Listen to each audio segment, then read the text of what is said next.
शंकापूर व धरणाच्या पाणलोट क्षेत्रात तसेच संपूर्ण परिसरात गेल्या 2 दिवसांपासून सुरू असलेल्या संततधार पावसामुळे गिरणा नदी पुन्हा एकदा दुथडी भरून वाहू लागली आहे। धरणांमध्ये पाण्याची आवक वाढल्याने शंकापूर व धरणातून गिरणा नदीपात्रात मोठ्या प्रमाणावर पाण्याचा विसर्ग सुरू करण्यात आला आहे। परिणामी देवळा तालुक्यातील सावकी विठेवाडी दरम्यानचा गिरणा नदीवरील महत्त्वाचा पूल यंदाच्या पावसाळ्यात तिसऱ्यांदा पाण्याखाली गेला असून शुक्रवार दिनांक 31 जुलै रोजी सायंकाळपासून हा मार्ग वाहतुकीसाठी बंद करण्यात आला आहे। शनिवारपर्यंत पुलावरील पाण्याची पातळी काहीशी घटली असली तरी प्रवाहाचा वेग अद्याप कायम आहे। पुलावरून पाणी वेगाने वाहत असल्याने कोणत्याही क्षणी मोठी दुर्घटना घडू शकते। त्यामुळे प्रशासनाने या मार्गावरील वाहतूक बंद ठेवण्याचा निर्णय घेतला आहे। मात्र प्रशासनाच्या स्पष्ट इशाऱ्याकडे दुर्लक्ष करत काही दुचाकीस्वार, चारचाकी चालक तसेच पादचारी नागरिक जीवाची पर्वा न करता पुलावरून मार्ग काढताना दिसून आले।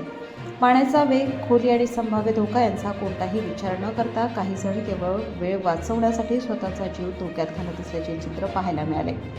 या व्हिडिओमध्ये पुलावरून पाणी वाहत असतानाही काही दुचाकीस्वार आपल्या वाहनांसह पाण्यातून मार्ग काढताना स्पष्टपणे दिसत आहेत। एवढेच नव्हे तर काही पादचारीही गुडघाभर पाण्यातून चालत पूल पार करताना दिसत असून हा प्रकार अत्यंत धोकादायक असल्याचे स्पष्ट होते। पाण्याचा प्रवाह क्षणाक्षणाला बदलत असल्याने अशा प्रकारचा निष्काळजीपणा कोणत्याही क्षणी जीवघेणा ठरू शकतो।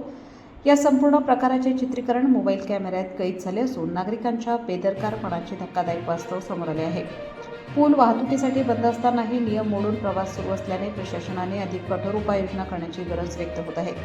सावकी विठेवाडी पूल हा परिसरातील अनेक गावांसाठी महत्त्वाचा दुवा असल्याने वाहतूक बंद झाल्यामुळे नागरिकांची गैरसोय होत आहे। मात्र गैरसोय टाळण्यासाठी जीव धोक्यात काढणे हा पर्याय ठरू शकत नाही।